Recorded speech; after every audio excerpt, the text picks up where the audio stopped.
नमस्कार दोस्तों, आज हम इस वीडियो में 10वीं क्लास के छात्रों के लिए बिहार बोर्ड के लिए हिंदी का 100 गो वीवीआई ऑब्जेक्टिव क्वेश्चंस बताने वाले हैं। और यहाँ पर देख सकते हैं जितना भी ऑब्जेक्टिव क्वेश्चंस है, सारे ऑब्जेक्टिव क्वेश्चन का जो उत्तर है ना, वो मैं पेंट कर दिया हूँ कि जब आपको ये पीडीएफ प्राप्त हो ना, तब आप लोगों को ये याद करने में काफ़ी आसानी मिले। ठीक है ना, तो वीडियो को लास्ट तक देखो, पहले एक बार रिविज़न कर लो, उसके बाद से इसका पीडीएफ आप लोगों को मैं दे दूंगा बिल्कुल फ्री में। ठीक है ना, तो आप लोग प्राप्त कर लेना। तो यहाँ पर देखिए, पहला नंबर क्वेश्चन है मूल नायक क्या है। तो आपके पास 4 ऑप्शन है और ऑप्शन नंबर बी आपका करेक्ट उत्तर हो जाएगा पत्रिका। पत्रिका आप लोगों का मूल नायक है। ठीक है ना, और दूसरा नंबर आपका क्वेश्चन है डॉक्टर अंबेडकर ने किस पत्रिका का संपादन किया था। तो बहिष्कृत भारत का आंसर आपका मिल जाएगा दूसरा का सी नंबर वाला। ठीक है ना, अब देखिए तीसरा नंबर क्वेश्चन से मैक्स मुलर ने सर्वविध संपदा और प्राकृतिक सौंदर्य से परिपूर्ण विवश देश को माना है। तो भारत देश को माना है। ठीक है ना, इसको याद रखना। अब अगला क्वेश्चन है कौट और केन के आदि उपनिषद का अनुवाद मैक्स मुलर ने किस भाषा में किया था। तो जर्मन भाषा में किया था, क्योंकि मैक्स मुलर का ऑलरेडी जन्म जर्मनी में ही हुआ था। ठीक है ना, इसको याद रखना है आप लोगों को। ठीक है ना, अगला प्रश्न है बाबूजी के साथ बिरजू महाराज का आखिरी प्रोग्राम कहाँ था। तो आप लोग याद रखना है मैनपुरी में। मैनपुरी में था बाबू। आंसर आपका मिल जाएगा ऑप्शन नंबर ए। ठीक है ना बाबू, अगला क्वेश्चन आपका है शंभू महाराज बिरजू महाराज के कौन थे। तो चाचा थे। यहाँ पर आपका मिल जाएगा डी नंबर वाला। ठीक है ना, केवल रिवीजन करो, ये सब वीवीआई प्रश्न है बाबू। ठीक है ना, और इसका सब ये जितना भी है पीडीएफ, सबका पीडीएफ आपको टेलीग्राम पर मिलेगा। टेलीग्राम जल्दी से आप लोग ज्वाइन कर लीजिए, लिंक आपको डिस्क्रिप्शन बॉक्स में मिल जाएगा। ठीक है ना, अब देखिए अगला क्वेश्चन है प्रेम की पीर के का कवि किन्हें कहा गया है। तो घनानंद को कहा गया है। ठीक है ना, इसको याद रखना। अगला क्वेश्चन है घनानंद किस भाषा के कवि है। तो ब्रज भाषा के कवि हो जाएंगे सी नंबर। ठीक है ना, अगला क्वेश्चन आप लोगों का है कि डॉक्टर भीमराव अम्बेडकर का जन्म कब हुआ था। तो 14 अप्रैल 1891 ईस्वी में डॉक्टर भीमराव अम्बेडकर का जन्म हुआ था। ठीक है ना, अगला क्वेश्चन है बुद्धा एवं एंड हीज धाम के लेखक कौन है। तो भीमराव अम्बेडकर जी ही होंगे। ठीक है ना, यहाँ पर आपको आंसर मिल जाएगा डी नंबर वाला। अगला क्वेश्चन अक्षर ज्ञान कविता का रचनाकार कौन है। तो अनामिका हो जाएंगे ऑप्शन नंबर बी वाला। ठीक है ना, और लास्ट में आप लोग बाबू कमेंट करके बताना कि मैं जो 100 प्रश्न बता रहा हूँ ना, उसमें से कितना प्रश्न आपको याद था। ठीक है ना, घड़े सा लुढ़कता हुआ किस अक्षर को कहा गया है। तो घ को कहा गया है। ठीक है ना, घ को। ठीक है ना, याद रखना, घ से ही घड़ा मिल रहा है आपका। ठीक है ना, अगला क्वेश्चन है गुरु नानक के पद है। तो राम भक्तिमय गीत। ठीक है ना, याद रखना, राम भक्तिमय गीत आपका आंसर मिल जाएगा ए नंबर। अगला क्वेश्चन अज्ञाय का जन्म कब हुआ था। तो 1911 ईस्वी में अज्ञाय जी का जन्म हुआ था। ठीक है ना, अगला क्वेश्चन है नौबत खाने में इबादत साहित्य की कौन सी विद्या है। तो व्यक्ति चित्र। आंसर आपका मिल जाएगा ऑप्शन नंबर आपका सी मिल जाएगा। अगला क्वेश्चन से भारत माँ के श्रेष्ठ मुख की तुलना कवि ने किससे की है। तो छाया युक्त चंद्र से। ठीक है ना, आंसर आपका मिल जाएगा ऑप्शन नंबर आपका डी नंबर मिल जाएगा। अगला क्वेश्चन है अंगा बिंदु को बालक क्या मानता है। तो आंसर आपका मिल जाएगा बाबू बी नंबर बेटा मानता है। अगला क्वेश्चन है बालक को आंसू कब छलके। तो पहली विफलता पर बालक के आंसू छलके हैं। ठीक है ना, इसको याद रखना, ये डी नंबर आपका उत्तर मिल जाएगा। अगला क्वेश्चन है विडंबना का अर्थ क्या है। तो उपवास। ठीक है ना, याद रखना, विडंबना का अर्थ होता है उपवास। ठीक है ना, याद रखना। अगला क्वेश्चन से डॉक्टर भीमराव अम्बेडकर की रचनात्मक के प्रेरक व्यक्ति थे। तो ज्योतिबा फूले। ठीक है ना, ज्योतिबा फूले। आंसर आपका मिल जाएगा बी नंबर। अगला क्वेश्चन है घनानंद अपने आंसुओं को कहाँ पहुँचाना चाहते हैं। तो सुजान के आंगन में। ठीक है ना बाबू, यहाँ से सारे प्रश्न फंसने वाले हैं। आप लोग ना इग्नोर मत करना, अच्छे से रिवीजन करना, अच्छे से याद करना। ठीक है ना, इसलिए आप लोगों के सामने मैं आंसर पेंट कर दिया हूँ, ताकि इसका पीडीएफ भी आप लोगों को प्राप्त हो ना, तो आंसर आप लोगों को सामने दिखे। ठीक है ना, अगला क्वेश्चन है पर्जन्य का पर्याय है। तो यहाँ पर आपका बादल हो जाएगा। ठीक है ना, बादल हो जाएगा। अगला क्वेश्चन है मिट्टी का बोध मुहूर्त कौन होते हैं। तो जनता होती है। ठीक है ना, अगला क्वेश्चन है बिस्मिल्लाह खां के साथ किस मुस्लिम पर्व का नाम जुड़ा हुआ है। तो मुहर्रम। ठीक है ना, याद रखना। अगला आप लोगों का प्रश्न है 25 नंबर कि मैक्स मुलर ने विश्व की सचिन भाषा कौन सी है, प्राचीन भाषा कौन सी है। विश्व की सबसे प्राचीन भाषा कौन सी है। मैक्स मुलर ठीक है ना। तो यहाँ पर संस्कृत हो जाएगा आपका सी नंबर वाला। मैक्स मुलर को वेदांती किसने कहा था, तो स्वामी विवेकानंद जी ने कहा था मैक्स मुलर को वेदांतियों का भी वेदांती, ठीक है ना। अगला क्वेश्चन आपका है 27 नंबर कि जीवनानंद दास किस भाषा के रचनाकार है, तो बंगला भाषा के, क्योंकि ये बंगाल के प्रति काफ़ी लगाव रखते हैं। लौट कर आऊँगा फिर कविता में किस फसल के खेत की चर्चा की जाती है, तो धान के। यहाँ पर आपका आंसर मिल जाएगा सी नंबर 28 का, ठीक है ना। अगला क्वेश्चन से आपका 29 नंबर, कवि ने प्रेम मार्ग को बताया है तो सरल एवं निश्चल बताया है, ठीक है ना। अगला क्वेश्चन है प्रेमधनी जी किन्हें अपना आदर्श मानते थे, तो भरतेंदु हरिश्चंद्र को अपना आदर्श मानते थे। कौन, तो प्रेमधन जी, ठीक है ना, याद रखना। अगला क्वेश्चन आपका है सेन साहब के पुत्रियों में से एक थी तो आरती। यहाँ पर आपका आंसर मिलेगा ऑप्शन नंबर ए। मदन के पिता का नाम था, तो बाबू मदन के पिताजी का क्या नाम था, गिरधर लाल नाम था। आप लोगों को याद रखना है, यहाँ पर आपका आंसर मिल जाएगा डी नंबर। अगला क्वेश्चन से बाबू अबिनियो कहाँ स्थित है, अबिनियो, तो अबिनियो बाबू फ्रांस में स्थित है। आप लोग इसका आंसर याद रखना। अगला क्वेश्चन से आप लोगों का बाबू, अगला क्वेश्चन से कि अबिनियो दक्षिण फ्रांस का एक पुराना क्या है, तो शहर है। यहाँ पर आपका उत्तर मिलेगा ऑप्शन नंबर बी। इसे भी आप लोगों को याद रखना है। अगला क्वेश्चन से आप लोगों का कि समझात वृत्तियाँ किसे कहते हैं, तो अनजान स्मृतियों को कहते हैं। यहाँ पर आपका उत्तर मिल जाएगा ऑप्शन नंबर बी। अगला क्वेश्चन से उत्तर भारत से नागरी लिपि के लेख कब से मिलने लगते हैं, तो 8वीं सदी से। उत्तर मिल जाएगा आपका ऑप्शन नंबर ए, ठीक है ना।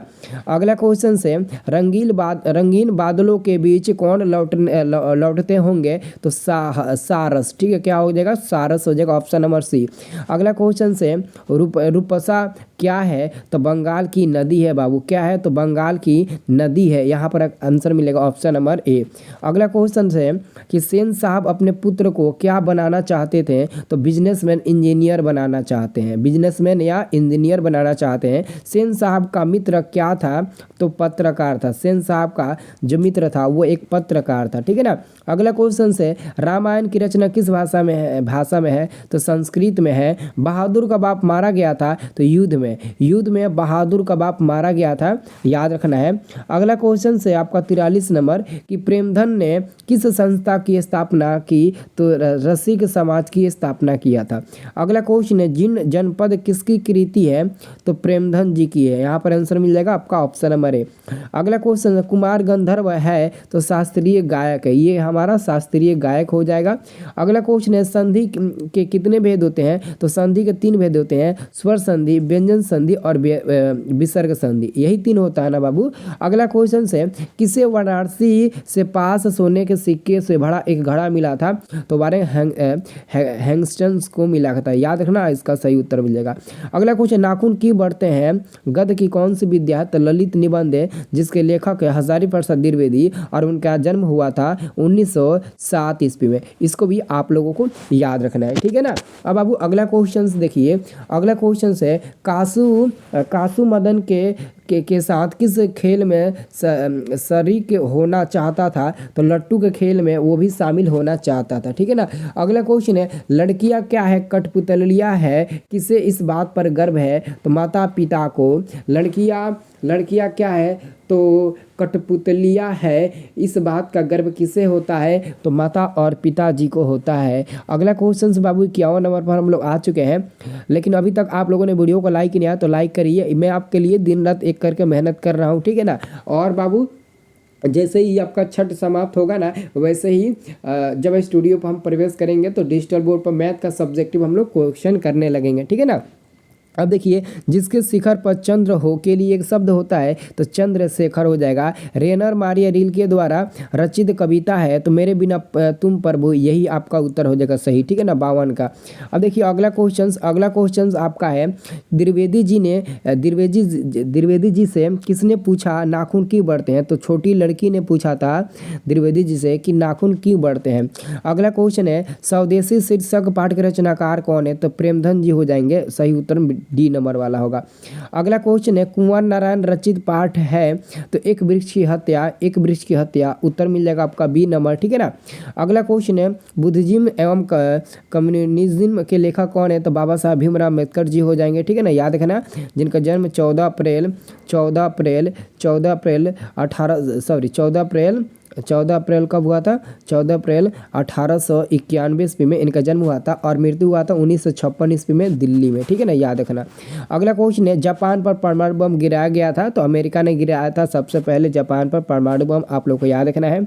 लेखक अपने पिता से मछली क्यों मांगना चाहता था? तो कुएं में डालने के लिए, कुएं में पालने के लिए, वही डालने के लिए, ठीक है ना।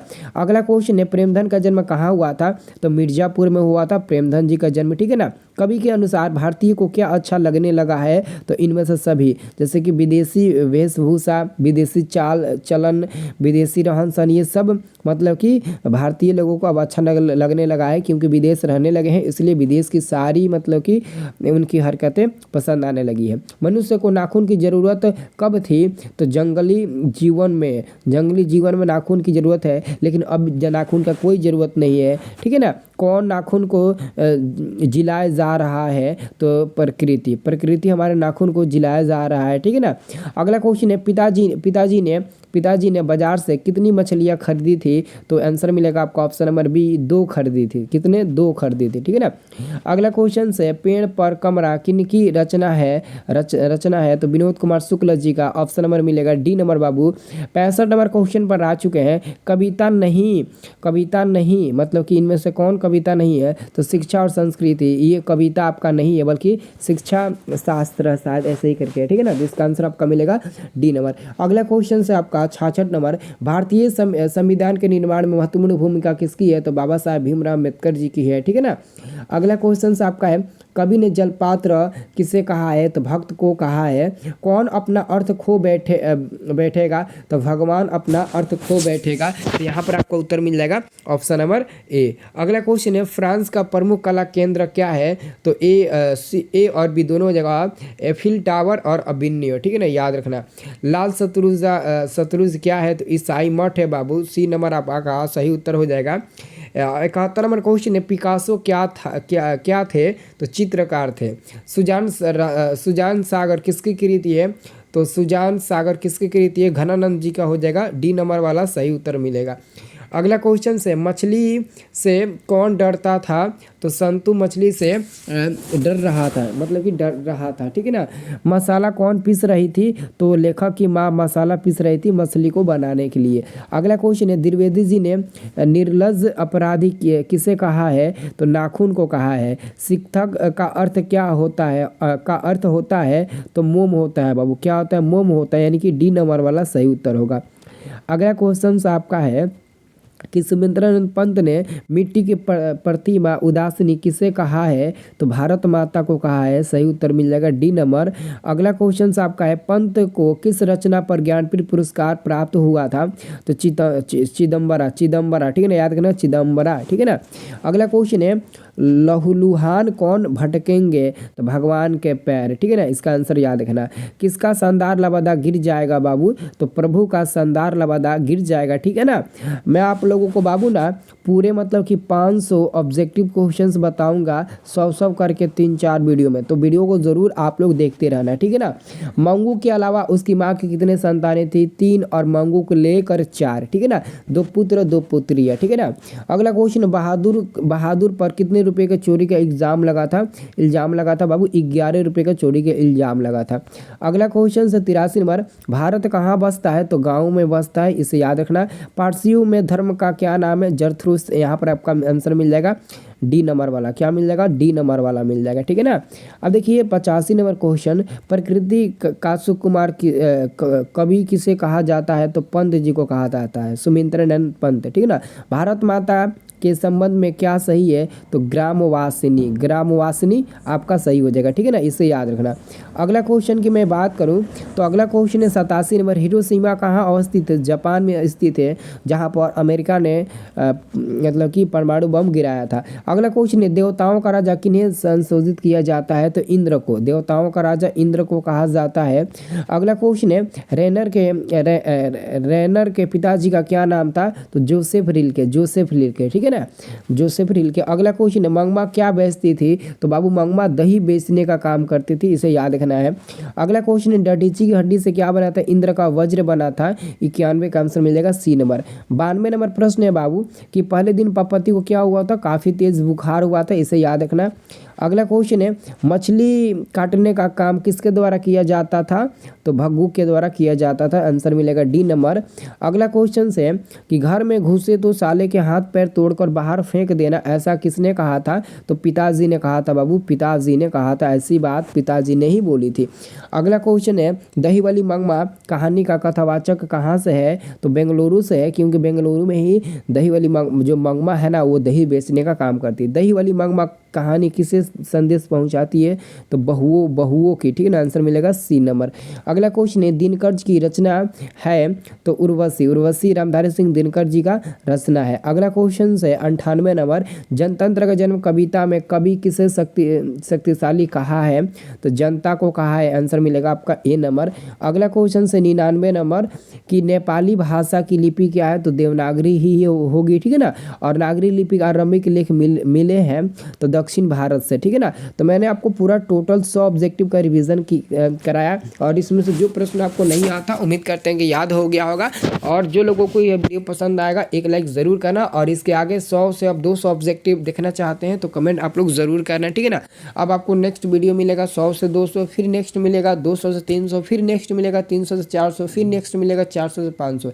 ऐसे ही करके मैं आपको फुल रिवीजन कराऊंगा, ठीक है ना। पूरा एकदम ज़बरदस्त तरीके से आपका ऑब्जेक्टिव का पूरा फुल तैयारी कराऊंगा, ठीक है ना।